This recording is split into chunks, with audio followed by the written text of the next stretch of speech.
নমস্কার বন্ধুরা, আজকের টপিকটা কিছুটা এই ধরনের। তুমি যা কিছু চাইছো তা কি তুমি 1 থেকে 3 মাসের মধ্যে পাবে, সেরকম কি কোনো সম্ভাবনা রয়েছে? চলো দেখে নেব। এখানে আমি দুটো কার্ড রেখেছি। প্রথম যে কার্ডটা রয়েছে স্যাডনেস অ্যান্ড গ্ল্যাডনেস, নেক্সট কার্ড রয়েছে ল অফ অ্যাট্রাকশন।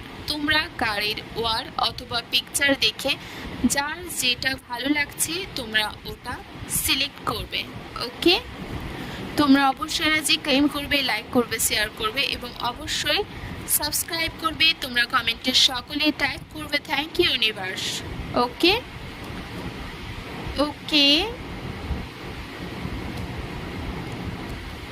ওকে, তো ফার্স্ট কার্ডের ক্ষেত্রে অ্যান্সার রয়েছে নো, অ্যান্ড সেকেন্ড কার্ডের ক্ষেত্রে অ্যান্সার 50-50 রয়েছে। তুমি যেরকম কর্ম করবে সেই অনুযায়ী রেজাল্ট পাবে। ওকে, থ্যাংক ইউ সো মাচ।